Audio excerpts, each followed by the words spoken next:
gente está organizando o Open Data Day, Dia dos Dados Abertos em Salvador. Essa mobilização que faz parte de um evento mundial para celebrar os dados abertos, para fomentar a abertura de dados.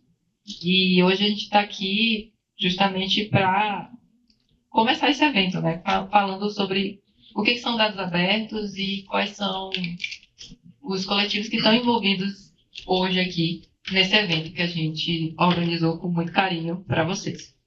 Primeira coisa, como eu falei, né, estamos aqui para celebrar o Dia dos Dados Abertos e esse evento ele foi organizado por alguns coletivos, por 4 coletivos, na verdade, e atuam aqui em Salvador. Aí que vocês podem ver o Raul Hacker Club, PyLady Salvador, a LabHD UFBA, que é um grupo de pesquisa da UFBA, e Dona Security. Então, antes da gente, de fato, começar a primeira palestra, eu vou falar um pouquinho sobre cada coletivo. Na verdade, eu, Mayara e Wesley vamos falar um pouco sobre cada um dos coletivos envolvidos na organização. Então, primeiro, PyLadies. Foi graças ao grupo das PyLadies que a gente conseguiu essa parceria com a Anatel para realizar esse evento aqui hoje.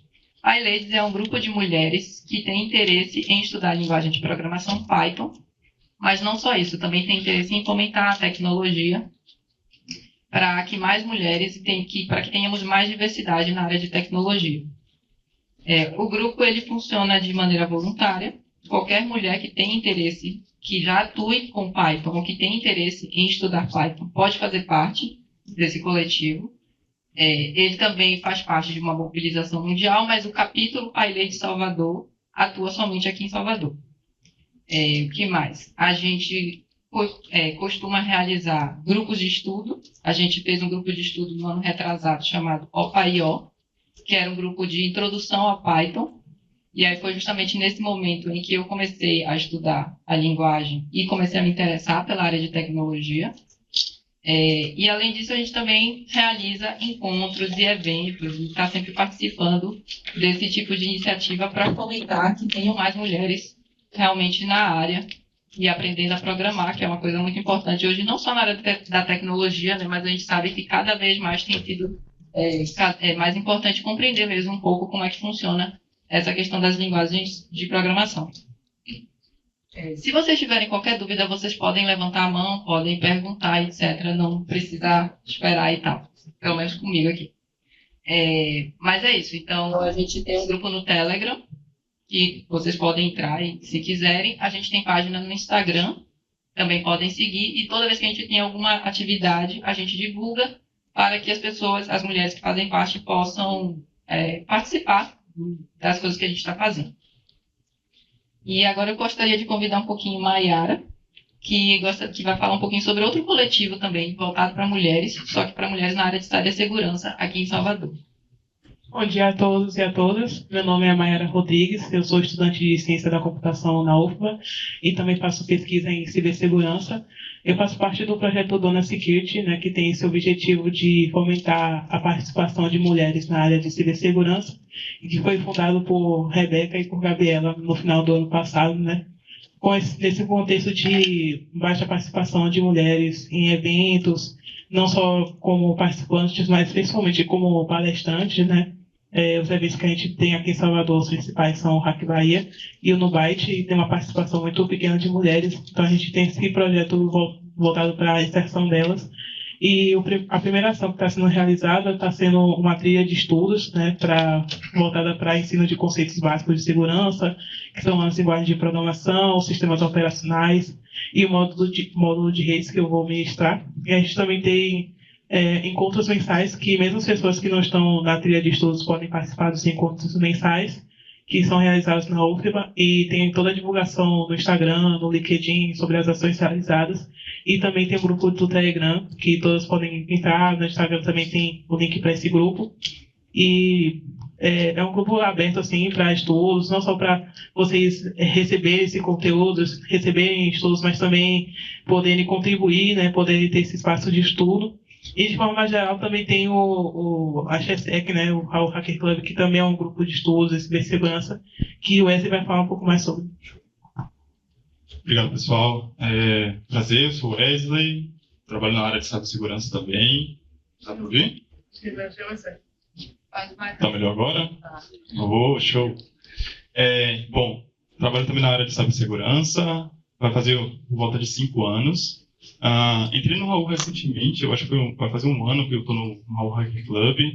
Ele é um coletivo, justamente com foco em cibersegurança, mais focado na cultura hacker, enfim. Já estamos mais de 10 anos, vamos dizer assim, né, presentes. Temos uma sede no Rio Vermelho. Antigamente também tinha a antiga sede, que era no Rio Vermelho também, só que em outro espaço, em cima do Erich Pub. Só que depois a pandemia acabou perdendo esse espaço, então agora a gente está lutando para reabrir um novo e fazer esse cenário se movimentar. Estamos presentes aí também em vários movimentos para poder propagar o conhecimento sobre cibersegurança, proteção, como as pessoas conseguem estar nesses meios e também se proteger contra diversos tipos de ataques ou crimes cibernéticos que podem vir a ocorrer. Temos alguns projetos que aconteceram também, por exemplo, eu acho que não foi no mês passado, teve o Crianças Hackers, junto com o projeto da Dona Security. A gente fez alguns projetos também do Cine Hacker, então a gente passa conteúdo sobre cibersegurança. A partir disso, com esse movimento, a gente consegue também formar novos grupos, novas pessoas, novos coletivos. Um desses projetos que a gente acabou criando, até mesmo que a Mayra citou, foi o AXESEC, que é uma célula de cibersegurança autônoma do Raul Hacker Club, que hoje atua no Raul Hacker Club. Ela propaga justamente o ensino, não só o ensino, mas o aprendizado sobre cibersegurança, principalmente nesse âmbito que a gente tem mais técnico, vamos dizer assim, e não é um espaço aberto para qualquer tipo de pessoa que queira entrar, qualquer nível de conhecimento. A gente não foca só em segurança ofensiva, mas em todos os tipos de segurança. Então, eu tenho vontade de aprender sobre um determinado assunto, mas eu quero ter mais pessoas comigo para poder aprender também. Então, esse espaço coletivo de você ter um aprendizado ali contínuo é muito importante. E ter pessoas que você querem atingir o mesmo objetivo com você torna mais fácil o trajeto, né?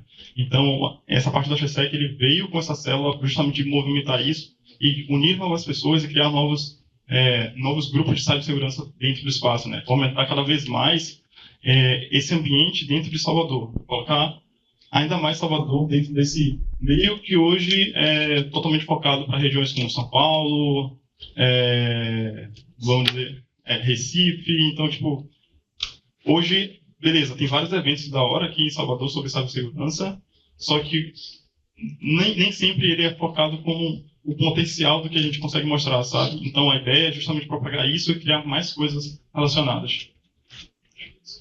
Massa, obrigado, Wesley. Obrigado, Mayra. Eu só queria fazer um complemento sobre o Raul. Porque, assim, você falou muito sobre essa parte do Raul que está focada na cibersegurança. Sim. Mas o Raul é um coletivo de tecnologia e o objetivo é as pessoas se apropriarem da tecnologia. É a gente falar sobre a tecnologia, como ela funciona por trás, para que a gente não seja só usuário, para que a gente não seja só usuário da tecnologia, mas que a gente realmente possa compreender, se apropriar e talvez criar novas tecnologias e etc. Então, é importante frisar isso, porque desde que eu entrei no Raul, a gente tem organizado os Open Data Days. Essa é a terceira edição. E nas 3 edições que já aconteceram em Salvador, o Raul estava fazendo parte da organização. Então, legal. Muito obrigado por vocês terem apresentado um pouco sobre isso. Um pouco também dos projetos que a gente tem, que é o Prosa, né? Que é um espaço ali que você consegue também criar novas discussões sobre temas relevantes na área, e você ter ali justamente um espaço aberto para você conseguir debater assuntos com pessoas que às vezes têm até um conhecimento já envolvido sobre aquilo, sabe? Então, acessem o Prosa, é muito da hora, vocês vão gostar. E o Raul aceita qualquer pessoa, independente de gênero, qualquer coisa. É uma comunidade aberta para quem tiver interesse em discutir tecnologia da forma mais ampla possível. Fala. Também tem um fato de que por tecnologia no Raul a gente se limita a pensar em tecnologias digitais, mas em todo tipo de tecnologias humanas, tecnologias biológicas. Então, para muito além de pensar apenas no mundo dos bits e bytes, a gente vai pensar sobre pessoas, sobre questões de gênero, sobre questões de território, todo esse tipo de situação, a gente também está debatendo e propondo, quando possível, quando tem gente falando com a gente das comunidades com interesse. Então, para além de tecnologia, porque a gente ouve muito falar sobre tecnologia quando a gente fala em hacker, a gente está pensando em hacker digital. Isso, ser muito preso no computador. Quando a gente fala em hacker, a gente está pensando em hackear muito mais do que apenas máquinas e processos digitais, a gente está pensando em hackear processos humanos também. Perfeito. E às vezes o hack no sentido de. Querem que eu passe o microfone para gravar a gravação? No sentido de aprimorar, né? Não, é só essa ressalva, porque às vezes a gente ouve falar de hack, a gente imagina alguém que é de e tal. Mas com esse objetivo de aprimorar e tal. De realmente entender como é que a tecnologia funciona por trás. Então, eu queria primeiro fazer uma pergunta, se vocês já tinham vindo algum Open Data Day antes, ou se é a primeira vez, se vocês já tinham ouvido falar sobre essa mobilização, ou se também é a primeira vez, e também se já tinham ouvido falar sobre dados abertos, ou se é a primeira vez.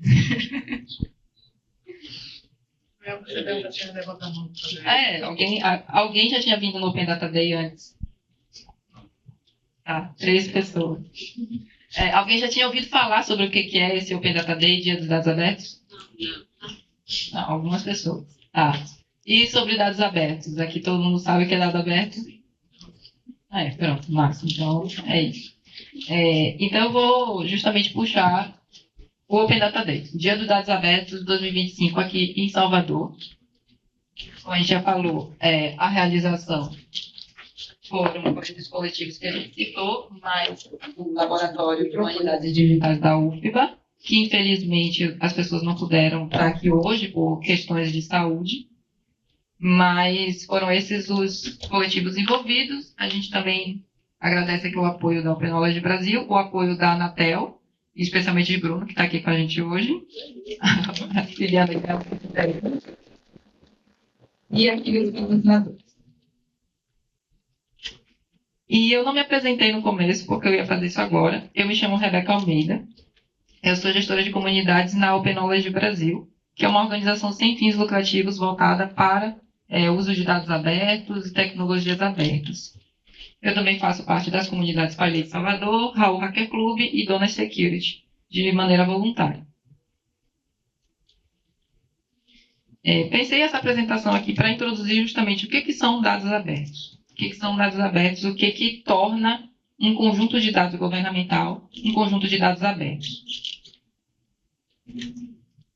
Primeiro, ele tem que seguir alguns princípios. Esses 3 princípios básicos. Eles têm que estar disponíveis para qualquer pessoa e sem restrição. Porque qual que é o grande objetivo? É que a gente tenha acesso a essas informações, possa utilizar essas informações para desenvolver outras coisas. Além de desenvolver outras coisas, para que a gente possa compreender como que as decisões governamentais elas estão sendo tomadas. Então, quando a gente fala sobre dados abertos, a gente está falando sobre dados acessíveis, a gente está falando sobre dados reutilizáveis e livres de restrições. Reutilizáveis, como eu já falei, a gente pode chegar lá, pegar aquele conjunto de dados e utilizar em algum projeto que a gente esteja desenvolvendo. Livre de restrições, a gente precisa poder fazer isso sem precisar pagar, por exemplo, para acessar esses dados, ou ter algum tipo de licença restritiva ao uso desses dados. Então, quando um conjunto de dados ele segue esses princípios, ele é considerado um dado aberto. Mas se ele não segue, ele não é tão aberto assim. E aí isso entra numa esfera de cinza, numa zona cinza de dados que estão disponíveis na internet, mas que não necessariamente são abertos, porque apesar de estarem ali, não é de fácil acesso, não é intuitivo e não está aberto de fato. Quais são os principais benefícios de governos tornarem seus dados abertos? Primeiro, a transparência, né? É facilitar a prestação de contas por organizações públicas ou privadas. Se a gente tem um conjunto de dados ali e as pessoas podem acessar, saber o que está sendo coletado ou como essas decisões estão sendo tomadas, a partir de quais dados, a gente está fomentando a transparência. Além disso, a gente também pode fomentar a inovação. É uma coisa que a gente pode até conversar quando a gente for mais para frente falar sobre Citamóvel. É possível desenvolver novas tecnologias utilizando dados abertos. E isso é uma forma de fomentar a inovação, de fomentar novas ideias, de fomentar novos projetos. E, por último, a questão da colaboração. Se a gente tem dados abertos, a gente pode construir isso de maneira mais colaborativa.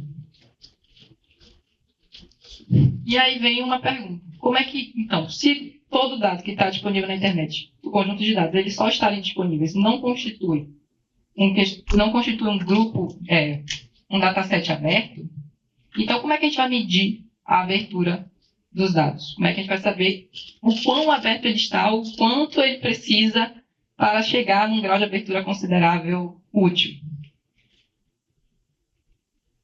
E aí, a Open Knowledge Brasil desenvolveu o Índice de Dados Abertos para as Cidades, o ODI 2023. É uma metodologia para medir o grau de abertura em grupos de dados de diferentes prefeituras, organizações e governos, etc.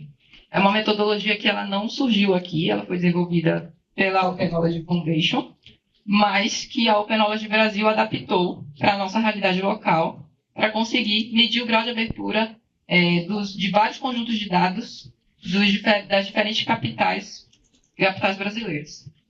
Então, essa metodologia, esse estudo ele foi desenvolvido ao longo de 2023 e foi publicado em 2024, os resultados. E aí eu vou apresentar um pouquinho para vocês mais como é que funciona essa questão do Open Data Index, ou Índice dos Dados Abertos. Qual que é o principal objetivo? Monitorar a transparência e apoiar os gestores na governança de dados. A ideia é traçar uma linha de base para saber se um determinado conjunto de dados ele atende critérios mínimos necessários para que aquele conjunto de dados ele seja considerado um conjunto de dados aberto.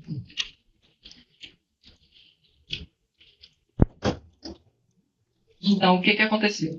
A gente foi analisando em cada uma das 26 capitais brasileiras um total de 111 conjuntos de dados que atuavam em diferentes áreas da administração pública. Por exemplo, educação, infraestrutura, saúde, meio ambiente, etc. A gente separou um determinado conjunto de dados dentro dessas áreas, diferentes áreas, e avaliou cada um desses conjuntos de dados, dando uma nota para cada um deles, para que no final a gente conseguisse ranquear esses conjuntos de dados e essas capitais, para saber se de fato esses conjuntos eles estavam atendendo aos critérios mínimos e a gente pudesse comparar diferentes capitais brasileiras e os diferentes conjuntos de dados delas. E além disso, além de a gente ter testado 14 áreas da administração pública, como eu falei, saúde, educação, etc., a gente também adicionou uma 15ª dimensão, que seria a dimensão da governança de dados. Essa dimensão específica, a gente separou alguns critérios para poder avaliar se a governança desses dados nesses municípios estava atendendo critérios mínimos para que esses dados, de fato, fossem utilizáveis pela população. Então, a gente adicionou ainda essa 15ª dimensão que a gente chamou de governança de dados. Beleza, isso aqui eu já falei, né, que foi ao longo de 2023 e divulgado em 2024. E, como eu falei também, é uma metodologia aberta. A gente testou a metodologia com as capitais brasileiras. No entanto, a gente também deixou disponível essa mesma metodologia para que qualquer pessoa possa reproduzir ela em outras cidades. Então, como eu falei, qualquer pessoa pode, por exemplo, eu quero saber se os dados abertos do meu município atendem critérios mínimos para serem considerados realmente dados abertos. Eu quero aplicar a metodologia do ODI na minha cidade e tal, sei lá, em Feira de Santana. Então, tem todas as informações necessárias e todo o recurso necessário está disponível para que a pessoa consiga reproduzir, de fato, como seria fazer essa avaliação dos dados, dos conjuntos de dados de Feira de Santana. Só que a gente resumiu a gente fez só as capitais, porque, infelizmente, não teria como fazer de todas as cidades do Brasil. E aí, bom, quando a gente aplicou essa avaliação, a gente teve esse resultado aqui. O índice, ele vai de opaco a um índice alto de abertura.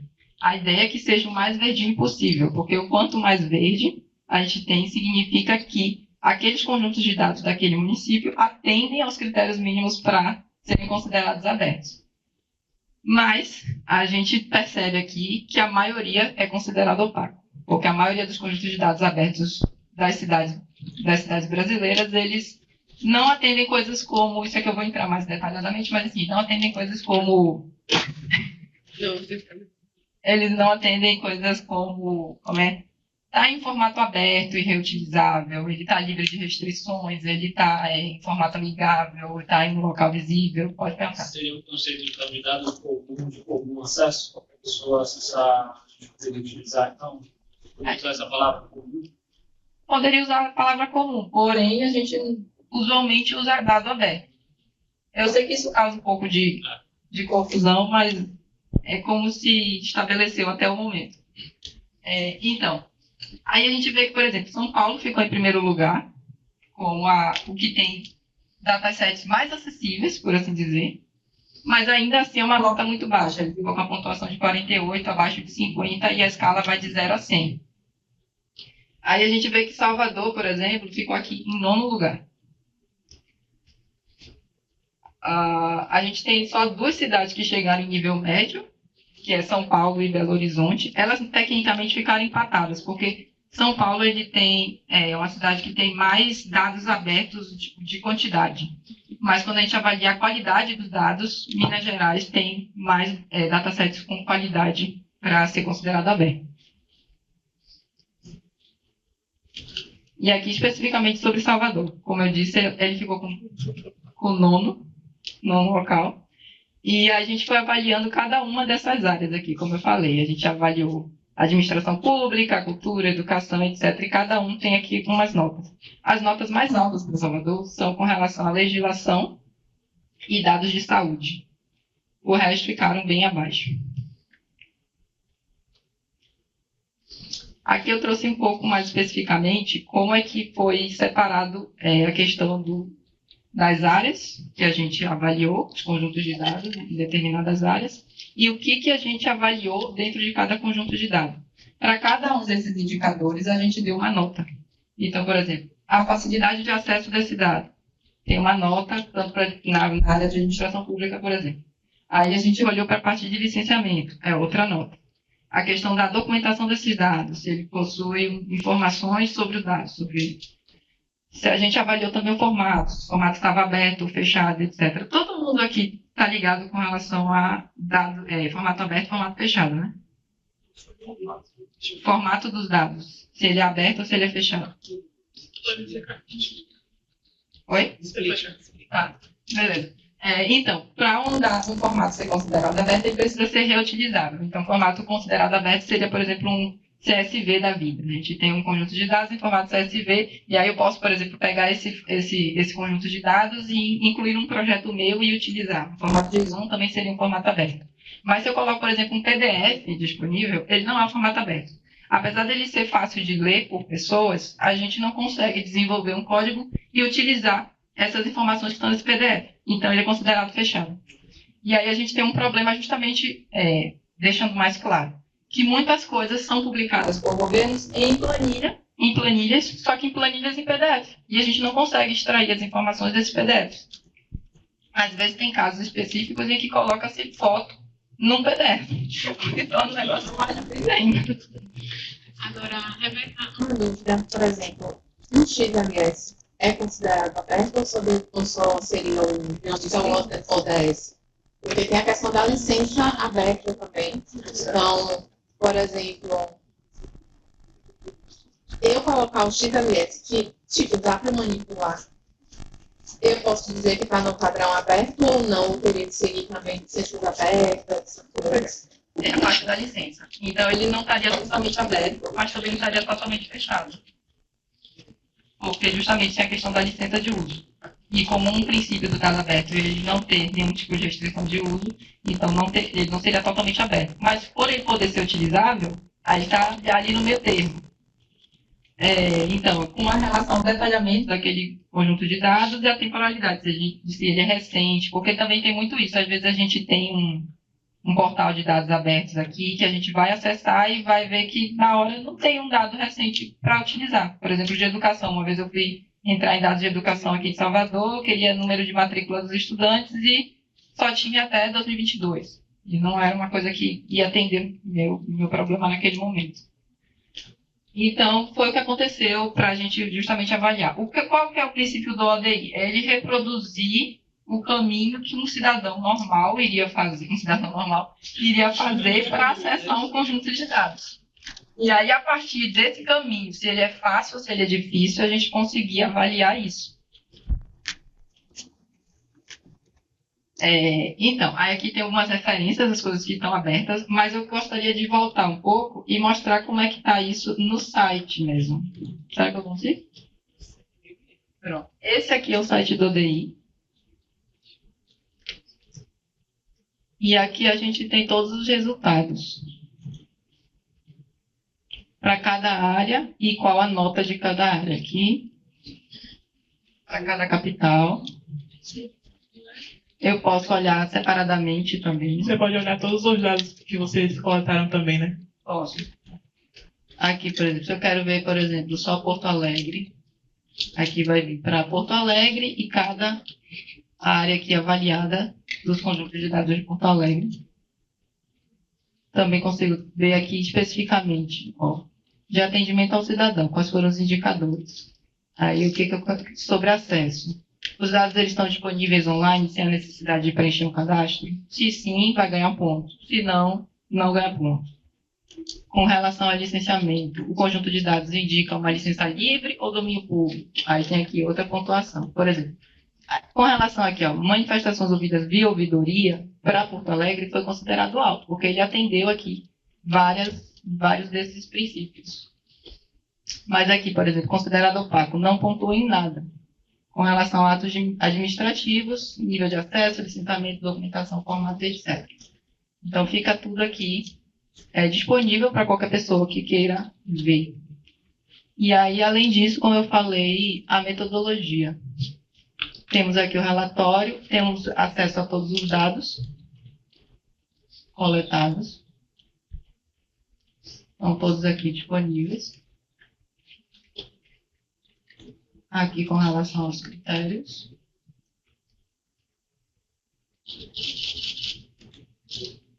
Cada um dos critérios adotados. E a nota metodológica, que é um documento fechado. Para quem quiser entender melhor como foi aplicada essa metodologia toda aí.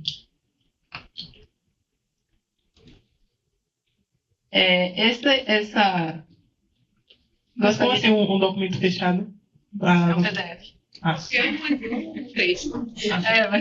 Piada. Então, esse foi o ODI justamente para a gente conseguir avaliar o grau de abertura de dados de municípios do Brasil, para poder traçar uma linha, comparar e saber onde a gente está e aonde a gente pode chegar no nível de abertura de dados. Como vocês perceberam, a gente está no nível opaco na maioria das cidades. A gente quer chegar em níveis maiores e para isso a gente precisa justamente de momentos como esse para falar sobre dados abertos, ressaltar a importância dos dados abertos e fazer com que mais pessoas entendam que esse debate é relevante. E com isso a gente poder pressionar o poder público para que a gente tenha mais dados abertos, etc. e tal. Alguma pergunta, gente? Eu gostaria de fazer alguns comentários sobre essa apresentação, né, de forma geral. Eu achei bastante interessante o que você trouxe e também o trabalho que a empresa que você trabalha faz, né, de pegar esses dados e tornar públicos, tornar acessíveis, tornar o entendimento deles intuitivo, né. É um trabalho também que me lembra o que a Jus Brasil faz, né, de pegar esses dados jurídicos e que talvez não sejam de fácil acesso e tornar eles mais fáceis para o público geral acessar. Mas eu queria perguntar, assim, você fala que a Open Knowledge, ela traz sugestões de como as cidades poderiam estar lidando com os seus dados e também fala sobre essa limitação da não padronização. Aí eu ia perguntar sobre essa questão da padronização dos dados, né? Se seria possível criar alguma legislação que levasse a essa padronização de dados por todas as cidades, levando até mesmo a possibilidade de análise automática, né? Poder automatizar a análise desses dados. E também eu ia perguntar se e como a privatização afeta esse processo de obtenção de dados abertos.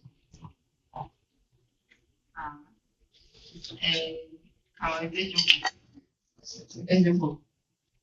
Primeiro, A legislação. a legislação. E depois a privatização. Tá. No Brasil, a gente tem uma legislação, a gente tem a Lei de Acesso à Informação, que cita a obrigatoriedade dos dados estarem abertos, mas fica muito subentendido. A gente tem uma legislação vigente para falar sobre dados abertos, mas isso não está claro. Por exemplo, a gente não tem um padrão de como publicar dados explícito na legislação.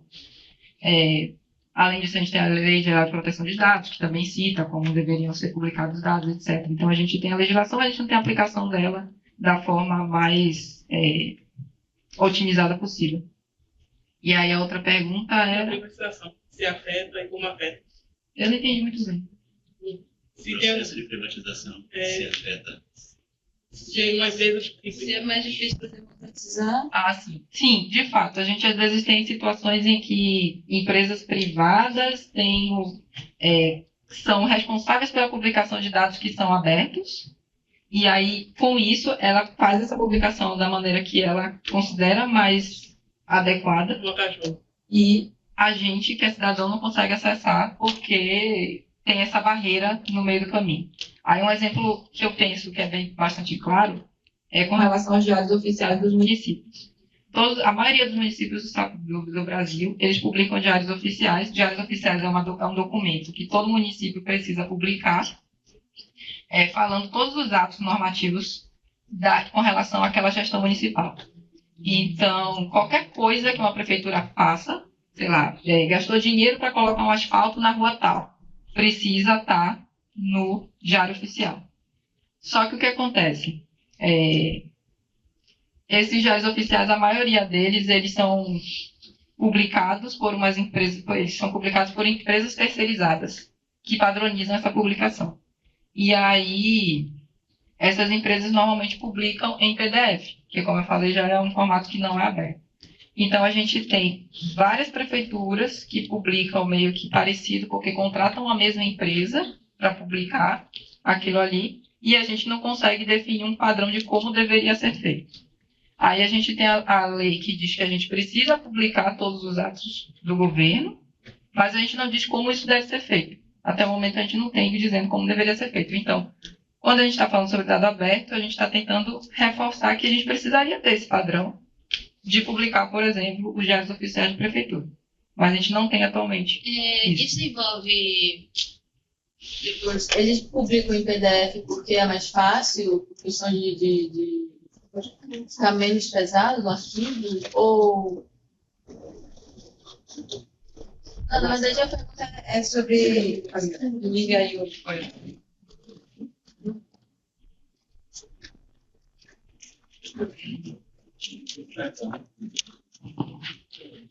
Então, na verdade, a pergunta é sobre por que eles escolhem esse formato PDF, né?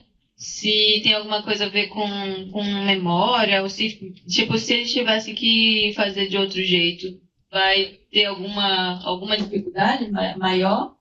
E a outra pergunta era, tipo, na legislação atual, se simplesmente mudasse a legislação, algum quesito, já resolvia o problema ou alguma coisa mais difícil, mais complexa? Normalmente se publica o Diário Oficial em PDF porque ele é para fácil leitura por humanos. Então, tá lá o jornalzinho, bonitinho. Pode baixar, pode ler, pode imprimir se quiser. Mas tem um outro detalhe que também, assim, os diários oficiais antes eles eram impressos em formato de jornalzinho, e aí cada pessoa podia pegar o Diário Oficial e ler e tal. Em algum momento, que eu não lembro agora qual foi o momento exato, não é mais obrigatório imprimir o Diário Oficial. Agora pode-se publicar o Diário Oficial no site da prefeitura. Só que nessa migração de uma coisa para outra, manteve-se o padrão de como era antes. Então, se antes o pessoal pegar e fazer o PDF para imprimir, a galera só passou a deixar disponível no site. Por exemplo, eu posso até botar aqui o do Diário Oficial de Salvador. E aí, basicamente, por uma questão de... por uma questão de como já era feito e continua sendo feito desse jeito, porque é mais fácil para ler por humano.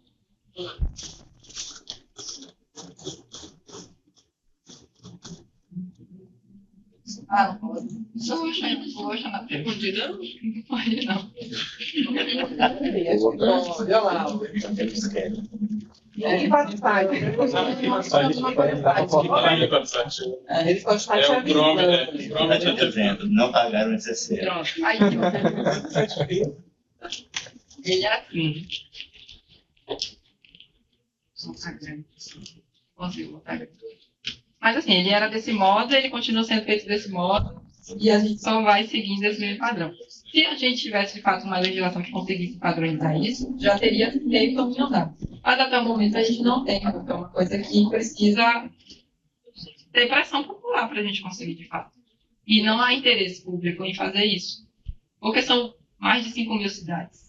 E muitas cidades, assim, às vezes a questão de se publicar os dados em formato PDF não é tanto por má vontade, às vezes até por não entender a importância disso ainda, sabe? Então, são muitas nuances. Tem municípios muito pequenos que não vai ter uma pessoa de tecnologia que vai entender de por que não botar em PDF e sim botar em um formato aberto é importante. Né? E o Brasil é gigantesco, então é uma coisa enorme. Duas perguntas. A primeira é se na coleta de dados vocês só coletaram mesmo o que estava disponível na internet ou se vocês precisaram em algum momento pedir via a lei de acesso à informação ou alguma coisa do gênero.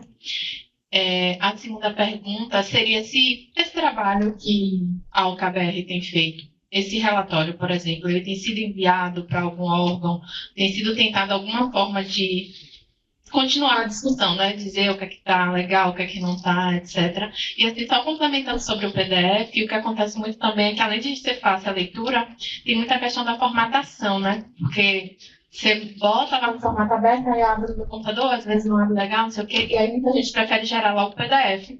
Porque, às vezes, também a manipulação, né? Eu já vi muitas coisas assim acontecendo, principalmente em órgãos públicos. As pessoas usam a ferramenta assim de forma meio que inadequada. Ela cria um sumário, mas ela dá barra de espaço, ela não usa uma tabulação adequada. Então, tudo isso também é usado meio que para camuflar a falha que está no documento de formatação. Então, essas as preferências. Alguém quer perguntar, gente? Eu ia responder a pergunta. Tá, com relação a como A coleta a coleta. Tá. Foram algumas etapas. A primeira etapa foi levantar quais eram os conjuntos de dados que estavam acessíveis. Né? Como eu falei, eram 111 conjuntos de dados.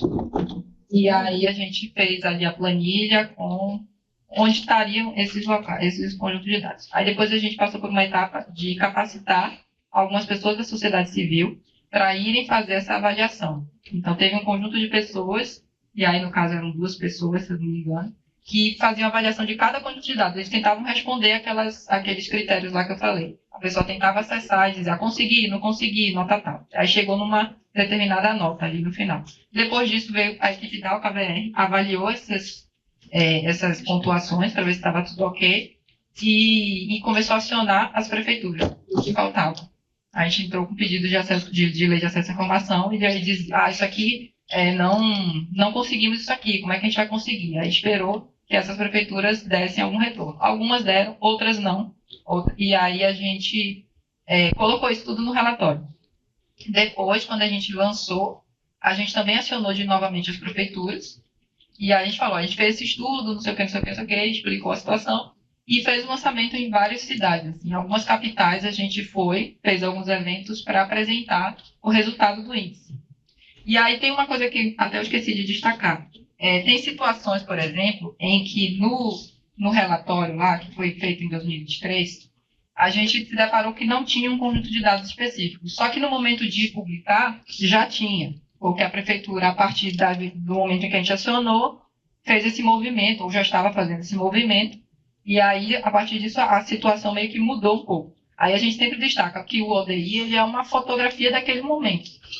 Mas o que não significa que a gente não possa ainda utilizar ele como base para justamente continuar o debate. Alguém quer fazer mais alguma pergunta? Só, assim, pessoal, tá mais perto? Trazer um relato pessoal de uma pessoa que trabalhou no governo do estado da Bahia e estava tentando, de 2009 a 2018, fazer com que apenas os dados da Fundação Cultural do Estado da Bahia, que é uma subdivisão, uma parcela da Secretaria de Cultura do Estado da Bahia, abrisse os dados só das pesquisas que faz, para saber como está a distribuição do incentivo à cultura no Estado. Eu passei 9 anos tentando, não consegui. Eu consegui com coisas muito pontuais, porque eu era muito amigo de alguns coordenadores, algumas coordenadoras, então eu conseguia fazer com que eles me entendessem. E aí a gente colocava, paralelamente, um PDF e um CSV. E reclamavam do CSV horrores. Ah, mas fica feio botar isso. Aí eu brigando e eu conseguia, mas para o que interessava, a organização financeira, por exemplo, do órgão inteiro da Secretaria de Cultura, ou da Fundação Cultural, bem menor, era inviolável, não passava na cabeça da administração isso, mesmo que eu mostrasse que era apenas um botão a mais para marcar, e você exporta PDF e XML, PDF CSV, PDF JSON, XML, qualquer, pelo menos bote HTML. Você tem uma marcação direitinha, isso não rolava. Isso não rolava. Foram 9 anos tentando, só para mostrar assim, um bocado de minha frustração, não rolou. E aí aquela coisa que tu comentou, é um botão para você exportar um PDF e um CSV. Não é ou é digital, sabe? Você só marca uma caixinha lá e diz, eu também quero que saia CSV, eu também quero que saia JSON. E aí o governo não vai... E aí, porque a Rebeca comentou, tem uma questão histórica, PDF é muito prático para você preparar para imprimir, e antigamente o material era impresso, mas existe também, hoje, muito mais uma questão de retranca do que de um problema técnico. Não existe mais um problema técnico para isso. Tanto é que eu falo, né? Era uma caixinha que você botava lá e ele podia exportar para os 2 formatos. E aí você podia botar PDF no site, porque é prático para leitura, mas você podia botar também um arquivo JSON ao lado, um arquivo XML ao lado, um CSV ao lado, para pudesse acessar. As pessoas não, as máquinas que a gente vai usar para fazer esse tipo de análise pudesse acessar facilmente. Novamente, é muito mais uma questão política e de vontade política do que técnica. Porque a gente poderia ter as duas coisas funcionando paralelamente sem nenhum problema. E PDF, acreditem, é uma evolução, porque já foi Flash. E Flash era pior do que a imagem. Só para... Aí eu só queria complementar uma coisa que eu acho que pode deixar mais visível a limitação do PDF, que, por exemplo, eu moro na Boca do Rio. Aí eu quero ver nos diários oficiais de Salvador tudo que já foi mencionado sobre a Boca do Rio desde que começaram a se publicar os PDFs. Eu vou ter que olhar PDF por PDF, linha por linha, procurando as menções da Boca do Rio. Enquanto que, se eu tivesse em formato aberto, eu poderia automatizar essa busca, criando um scriptzinho que ia pesquisar o termo Boca do Rio em todos os diários que já foram publicados. Só que com o PDF, isso fica um pouco mais difícil. E outra questão, a questão do PDF não é só pelos dados abertos também, é porque é uma questão de acessibilidade. Para pessoas cegas, o PDF é horrível. Eu nunca pensei nisso. Então já é um defeito isso, já não tem dados abertos também. Já é uma quebra da lei que existe, né? Porque se existe a lei de acesso à informação e ela não é inclusiva, então já está quebrando a lei de uma certa forma. Verdade. E só para complementar e só para complementar um pouco o que está sendo o que a gente está discutindo aqui, essa questão está enraizada profundamente assim na política, ao ponto da gente estar vendo hoje uma discussão no parlamento brasileiro se a gente vai identificar ou não os parlamentares que querem destinar milhões de reais para cada município. Então, começa já errado, né? E chega para a gente na ponta muito pior. É só...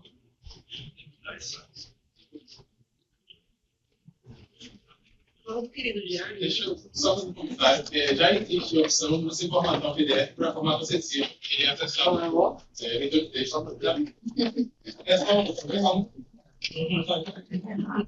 É só uma observação. Já existe PDF acessível que ele é lido por esses leitores de texto. Mas o problema é que a pessoa não clica no botão para gerar acessibilidade. Eu vou complementar isso. Não é muito bom. Não é muito bom. Para pessoas que têm, de fato, dificuldade de leitura e precisam usar leitura de máquina, ele ajuda, mas deixa muito a desejar. Aí no caso, já pegando essa deixa, de formato aberto, formato fechado, tem um projeto da UKBR que se chama Querido Diário. E qual que é a proposta?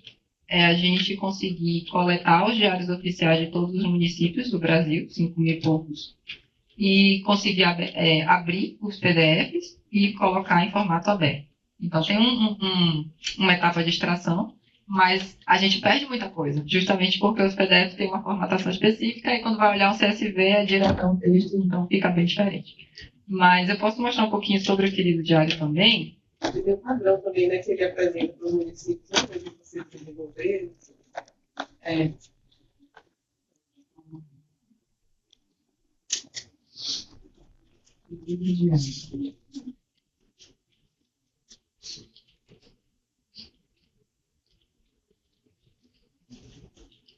A proposta é ser um buscador, ser tipo um Google, e a pessoa coloca uma palavra-chave que ela quiser, pesquisa no município, num período de tempo específico, e ela vai ter tudo que foi mencionado aquela palavra-chave nos diários oficiais daquele município. Por quê? Qual que seria mais ou menos assim a proposta? Como eu falei, se eu quisesse olhar tudo que tem de Boca do Rio nos diários oficiais de Salvador, eu não ia conseguir fazer isso. Quer dizer, conseguiria, mas ia dar um certo trabalho. Mas aí, se eu conseguisse desenvolver um robô que fizesse essa leitura para mim e buscasse todas essas menções e sistematizasse isso para eu ver, eu cortaria essa etapa de eu mesma ir fazer essa pesquisa. E, ao mesmo tempo, se eu quisesse, por exemplo, comparar Boca do Rio, que saiu no Diário de Salvador, e sei lá, em Feira de Santana, será que saiu alguma coisa sobre a Boca do Rio no Diário de Feira de Santana? Não sei. Aí eu teria que olhar. Mas eu poderia fazer isso de uma maneira automática. Então, não sei se vocês... questão de raspagem de dados, é um termo que alguém já ouviu falar? Massa.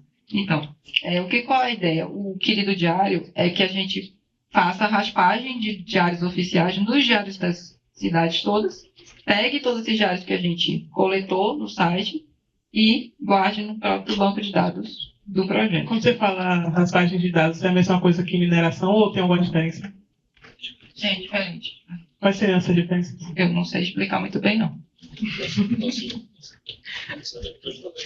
A raspagem de dados é a extração de dados de lugares onde eles não são feitos para serem lidos por máquinas, tipo PDF. Mineração, você já está indo para um lado onde você está extraindo informações onde não tem informação. Um pouquinho diferente do conceito. Então, raspagem de dados seria mais assim, você tem esse diário oficial, você sabe que tem a informação ali, aí a mineração você vai obter informações para tentar, você vai analisar os dados para tentar obter informações. Então, aí como eu falei, é uma ferramenta de código aberto, qualquer pessoa pode contribuir com o Querido Diário, e qual que é o princípio? A gente conseguir automatizar essa busca nos sites das prefeituras. Então, por exemplo, eu reproduzo aqui como é que seria se eu quisesse olhar o Diário Oficial de Salvador de hoje. Eu ia entrar no site, eu ia baixar o PDF, eu ia ler o PDF e ia encontrar a palavra-chave que eu quero. Só que aí, com o Querido Diário, o que a gente fez? A gente desenvolveu um código que faz essa parte. Essa é a parte da raspagem. O código, ele entra no site da Prefeitura de Salvador, ele coleta o Diário Oficial, puxa para o nosso banco de dados, e ao mesmo tempo ele passa por um processo de extração do dado. Então, a gente não tem só o PDF, a gente extrai a informação do PDF e cria um formato CSV. Então, por exemplo, se eu procurasse aqui Salvador...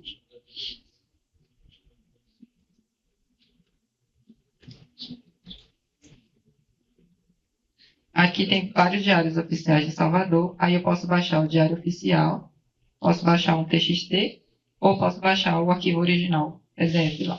E eu posso também pesquisar as palavras-chave, como eu falei, se eu quisesse procurar aqui no Boca do Rio.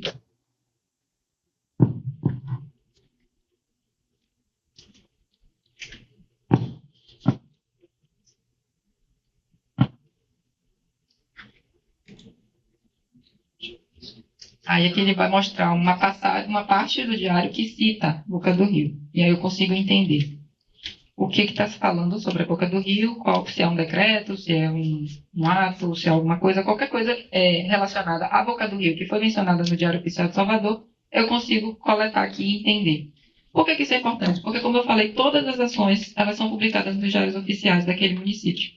Então, se eu quero monitorar a ação da prefeitura, eu preciso ter acesso a isso, eu preciso comparar isso, eu preciso, facilitar o meu trabalho e acompanhar, de fato, como o serviço público está sendo gerido.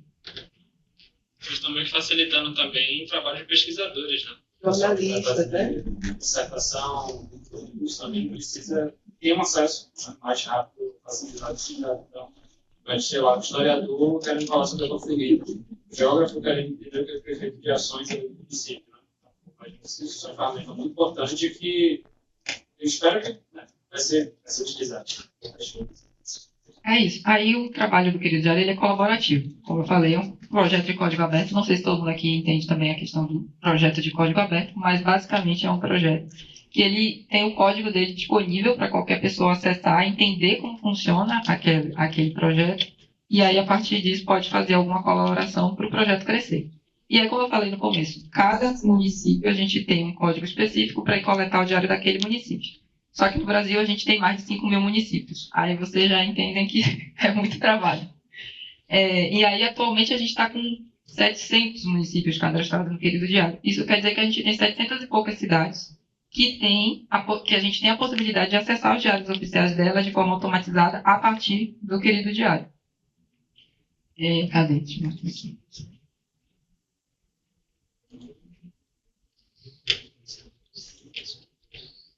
Aí aqui a gente tem um painel de monitoramento de quais são as cidades e algumas informações sobre essas cidades.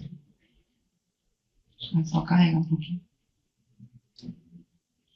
E como o Rafael falou, é importante para vários setores diferentes, tipo, tanto para gestão pública, tem tribunais de conta também podem utilizar a questão dos diários oficiais e fazer comparações. E no meu caso específico, eu sou formada em jornalismo, e eu comecei a me interessar por essa questão de dados quando eu comecei a atuar com jornalismo de dados. Eu queria entender de como eu conseguir informações a partir de dados abertos que já estavam disponíveis em algum lugar na internet e eu queria conseguir chegar neles. E aí, a partir disso, criar algumas pautas, etc. Por exemplo, ano passado, eu e um pessoal do Querido Diário, a gente escreveu uma matéria sobre os gastos durante o São João nas cidades do Nordeste. E aí, como é que a gente ia ter acesso a esses dados? Alguns municípios, eles publicaram um painel de monitoramento de gastos do São João, onde estava sendo aberto o dado, a gente conseguiu lá, coletou esse dado, viu, gastou tanto com um cantor tal, gastou tanto com cantora tal. E a gente conseguiu monitorar isso, que no fim das contas é um certo controle social, porque a gente está vendo quanto que a prefeitura está gastando para contratação de artista, em vez de, por exemplo, tapar buraco. Mas tinha um município que não colocou essa prestação de contas disponível. Então, o que a gente foi fazer? Fomos pegar os diários oficiais desse município e olhar quem foram contratados, a partir de que edital, etc. Fazer esse levantamento nos PDFs, para poder, de fato, comparar. Esse município ele gastou tanto, o outro município gastou outros tantos, e quem foram as pessoas contratadas. Aí, a partir disso, a gente viu, por exemplo, que o cantor dessas cidades nordestinas que mais foi contratado foi o Wesley Safadão. Ele fez muitos shows, não lembro agora o número exato, e para cada show ele ganhou 900 mil. E era um show de menos de 1 hora. Então, com isso, a gente pôde chegar mais ou menos no número ali de quanto o Wesley Safadão fez de dinheiro, com dinheiro público, durante os shows do carnaval para cidades pequenas. São cidades minúsculas. Então, isso é um dos exemplos de que pode ser feito com dados abertos e que é importante para a gente, porque realmente é como o nosso dinheiro está sendo gasto e quais são as escolhas que a gente está fazendo. E depois também vai influenciar em quem a gente vai votar, etc. E tal. É uma coisa bem ampla. Pelo menos deveria. Mas aí também teve outra matéria que a gente fez, por exemplo, que foi quando teve aquele problema de chuvas no Rio Grande do Sul. A gente queria entender se as prefeituras das cidades do Rio Grande do Sul, elas tinham feito algum tipo de planejamento para lidar com as chuvas. Porque as chuvas são um problema recorrente. Todo ano chove. E todo ano tem notícia dizendo que teve problema de deslizamento disso e de aquilo. E então a gente pensou, pô, como é que essas prefeituras elas se prepararam? Será que elas se prepararam para isso? Aí a gente foi olhar os diários oficiais dessas prefeituras, a gente fez um levantamento e percebeu que nenhuma delas até então tinha de fato se preparado para isso. Algumas coisas foram mencionadas, tipo, a gente precisa de um plano para tal, a gente precisa contratar uma empresa para tal coisa. Mas na prática não teve uma preparação. E aí depois que teve o problema, aí vieram vários decretos de calamidade pública, etc e tal, e aí já foi um monte de dinheiro que a gente não sabe para onde foi. E esse gestor público ele foi reeleito, apesar de ter destinado à prevenção, a gente tinha muito menos do que deveria para o plano. E quando a gente fala justamente sobre dados municipais, é muito mais difícil monitorar, porque é muito município muito pequeno que não tem essas informações. Rebeca, só uma coisa. Eu lembro que quando...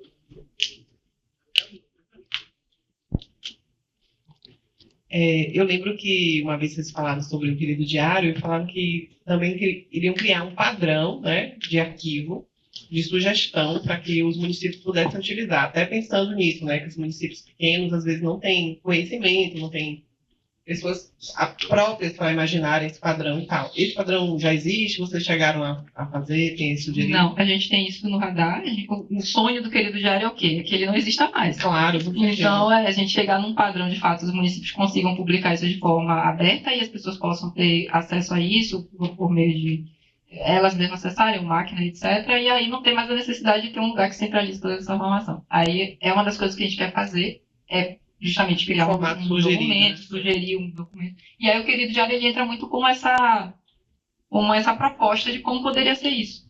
Se a gente consegue utilizar a partir da API do querido diário, a gente consegue acessar as informações de forma automatizada usando a API, mas a gente também tem o formato PDF para as pessoas conseguirem usar, e a gente tem ali o front-end, o buscador para as pessoas também usarem. A gente pretende que isso poderia ser usado depois pela gestão pública para formatar para desenvolver um padrão que seria ideal para todo mundo.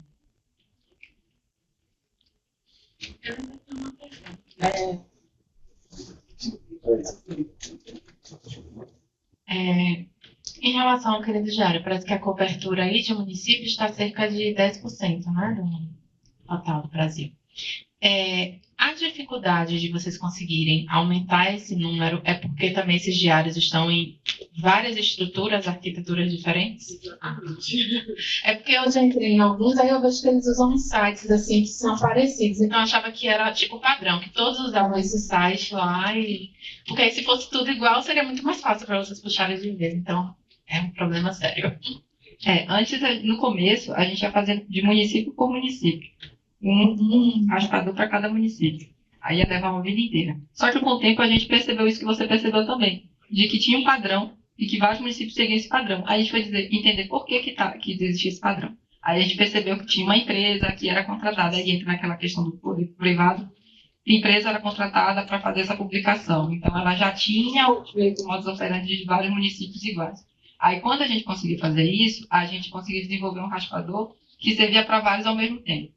A gente chamou de municípios replicáveis e aí a gente conseguiu aumentar bastante a cobertura de municípios que a gente consegue coletar. Mas ainda entra nesse trabalho de ir no site, ver como ele publica, entender como ele publica e aí desenvolver um código específico para aquela cidade. Levando em consideração que o número de empresas prestadoras desse serviço de publicar em diários oficiais é menor do que a quantidade de município que a gente quer cobrir. Existe algum esforço no sentido de abordar essas empresas diretamente para propor uma metodologia mais... Existiu e ela deu gosto na gente. A gente fez esse movimento de contatar a empresa, a gente percebeu que eles tinham uma API, etc., que seria o padrão, a gente fez algumas conversas nesse sentido, só que eu acredito que, do ponto de vista da empresa, não seria interessante para eles manter essa coisa. Então, eles só disseram que eu vou conversar com o pessoal do setor de tecnologia e depois não está mais aparecendo. Tem na proposta que eu e minha amiga enviamos ontem para a CryptoRave, para fazer com que todo software desenvolvido pelo governo com dinheiro público seja software livre e disponível publicamente. A gente tem até maio para fazer o software funcionar.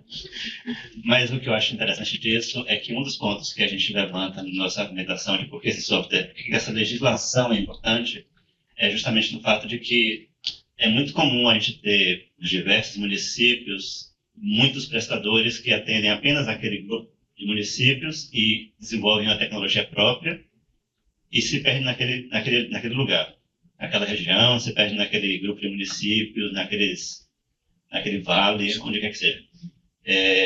E uma das coisas que a gente estava falando sobre esse aspecto é que se o dinheiro é público, o software tem que ser público, logo não precisa mais existir múltiplos softwares para fazer a mesma coisa. Então, uma coisa como o querido diário meio que pode já catapultar aí uma categoria de software público para breve. Olha, não precisa fazer um software novo. Colabora no querido diário. Não precisa nem ir para muito longe. É só não precisar mais publicar software, conteúdo fechado. E é isso, assim. Existe esse esforço seguindo no outro caminho, que eu acho interessante, né? Porque enquanto o querido diário está indo no caminho de raspar dados e mostrar que vocês precisam ter dados abertos, a gente está num outro caminho também correndo, tipo, você não precisa nem ter software proprietário na estrutura pública. Ainda mais quando é desenvolvido com um recurso público, né? Tanto recurso financeiro quanto de tempo de funcionário. Porque tem lugares, né, principalmente no sul do Brasil, que tem empresa pública forte desenvolvendo software. Na Bahia também. A Débora também desenvolve bastante coisa, certo? Também na Bahia também se desenvolve bastante. Então, assim, existe outro caminho. Quem é?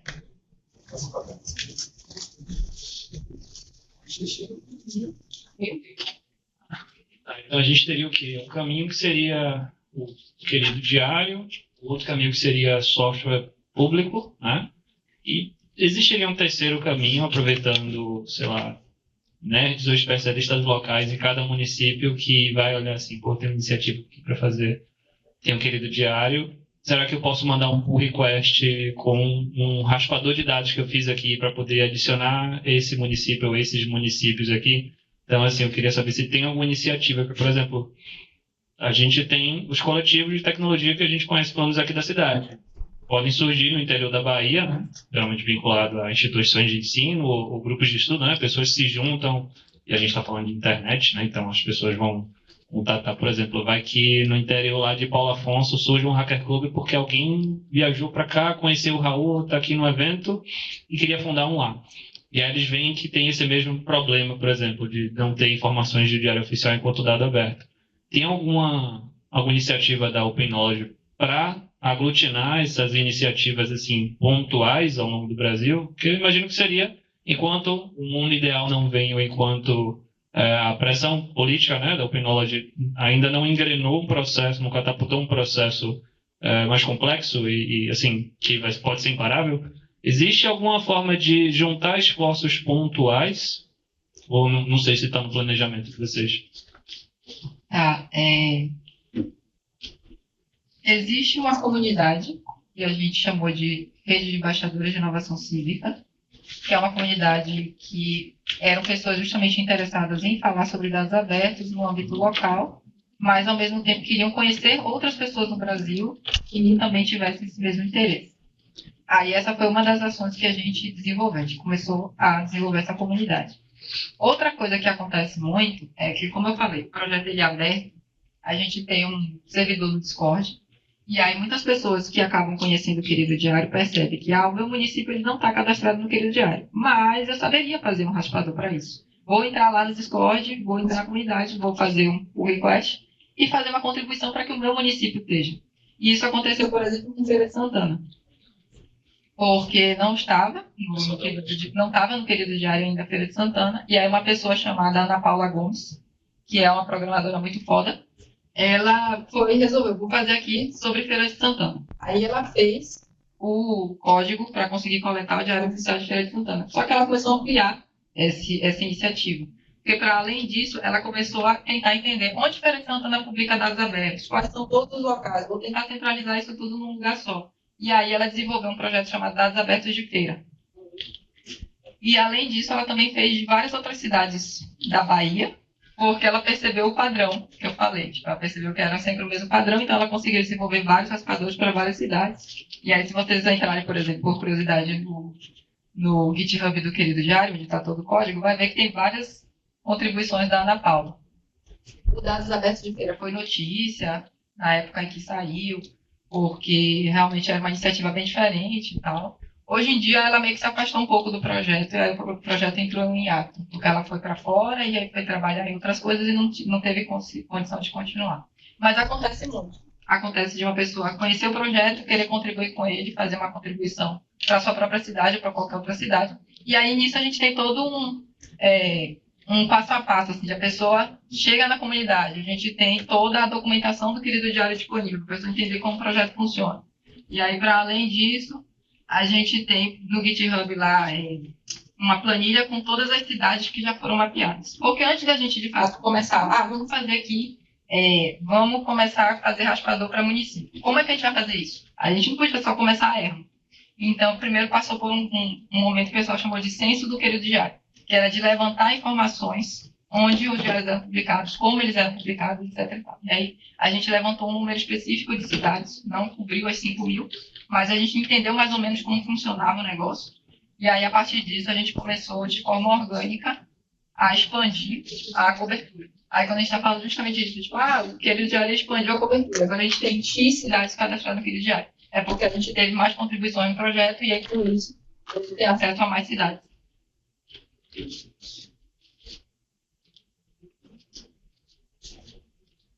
Uma dúvida, o Querido Diário, ele oferece uma API dele? Tipo, a gente pode usar sem front-end.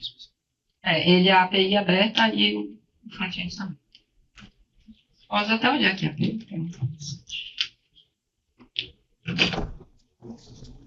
Aqui tem a documentação.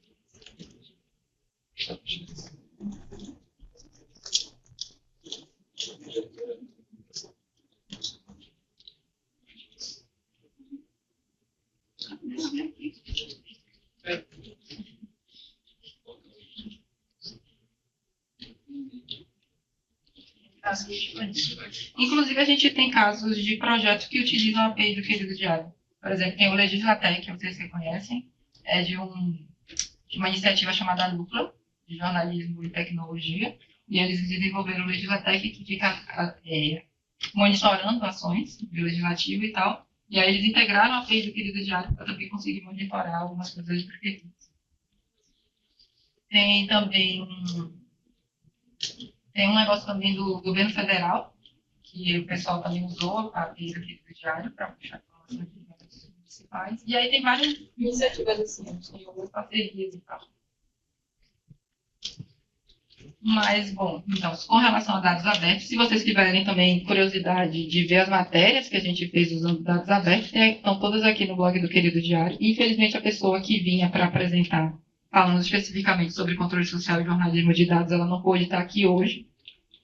Mas a gente tem aqui tudo que a gente conseguiu desenvolver. A última foi uma parceria com o Panóptico. Eu não sei se vocês conhecem o projeto Panóptico. Ele monitora coisas de segurança, iniciativas de segurança no Brasil todo.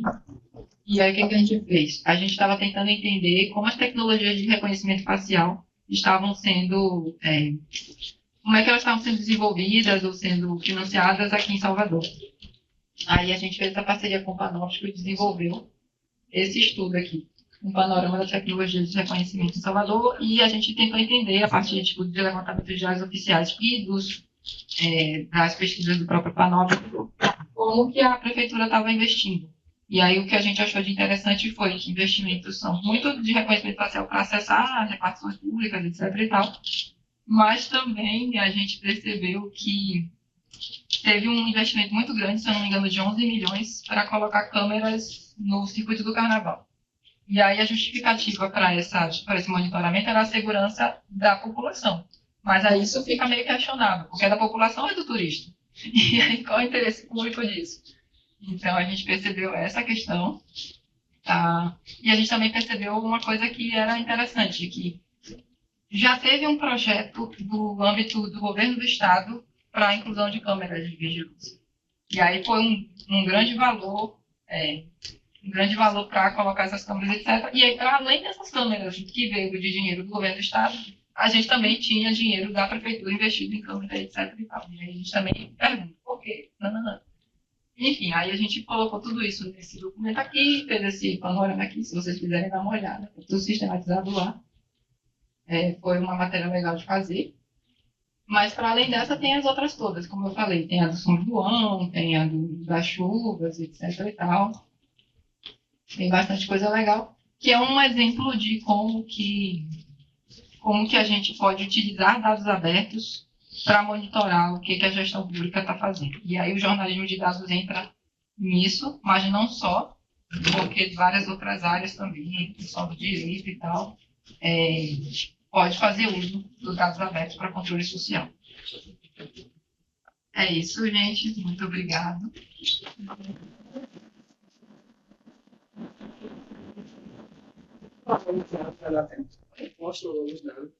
É sem convidar.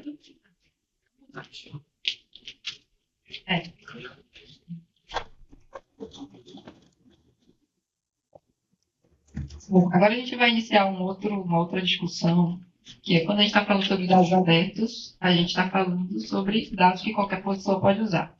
Mas isso acaba gerando algumas dúvidas, do tipo, tá, e se tiverem dados sensíveis ali, se tiver o meu nome, vou ser reconhecido? Já aconteceu, por exemplo, da gente chegar num diário oficial e tem lá uma planilha com o nome de várias pessoas que passaram no processo seletivo, e estava lá o nome completo, você Isso não é uma boa prática, e não é isso que se propõe quando a gente está falando de abertura de dados. Então, a gente vai entrar agora um pouquinho mais nessa discussão específica. Pode falar. Nesse caso, a publicação, ela, por lei, ela precisa mostrar esses dados, porque o concurso público, quando você aceita participar, você aceita, obviamente, que seus dados sejam divulgados publicamente, né? Nesse sentido, desculpa, então existe uma preocupação da iniciativa Aquele Diário nesse sentido de anonimizar os dados. É sobre isso que a gente vai falar agora. Spoiler. Exatamente. Tem parte empresa, canal para presente, a ministra dos dados.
Olá, gente.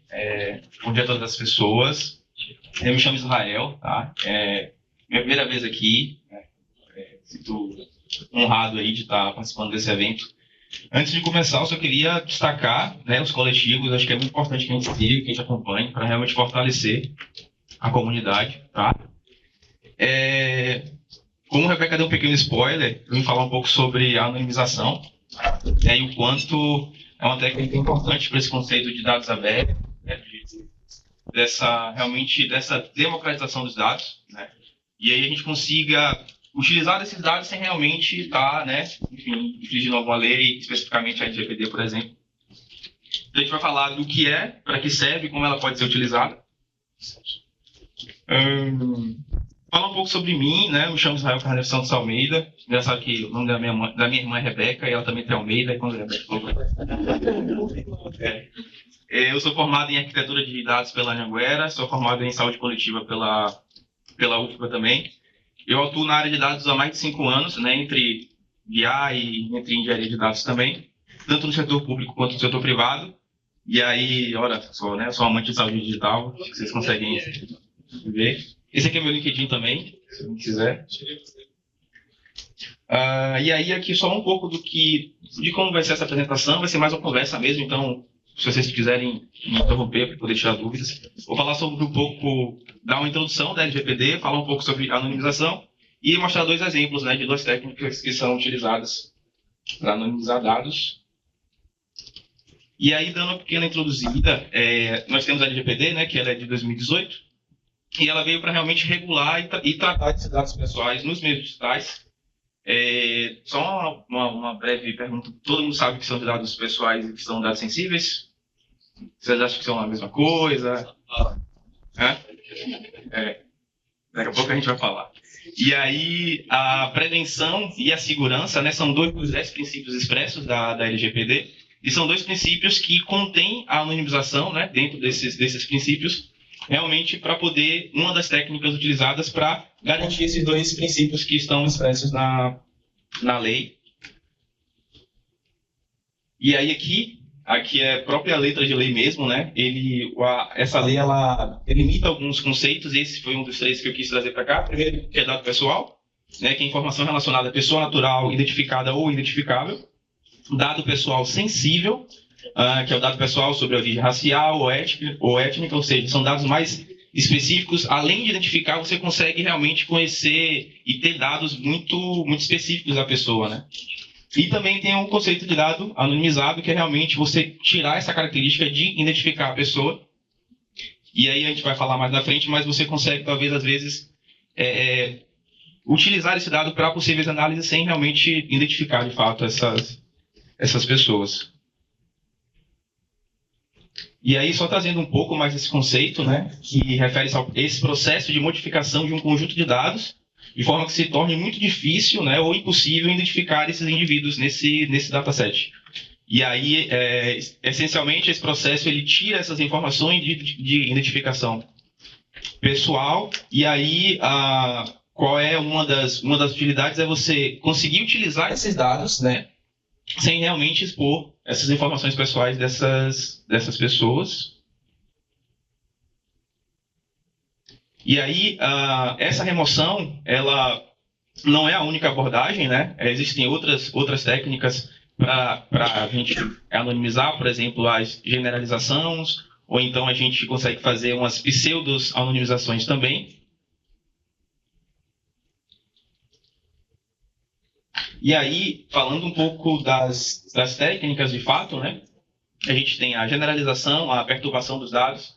Essa generalização, eu vou colocar um exemplo mais à frente, mas é como a gente tirasse a especificidade do dado, de a gente identificar realmente a pessoa, sem perder o uso desse dado, sabe? Para análises diversas nesse sentido. A perturbação de dados, existem outras técnicas dentro dessa técnica, mas, por exemplo, é quando você tem um dado numérico e você soma ele com outro dado ou multiplica com outro dado para realmente ele perder essa característica e você não conseguir identificar ele.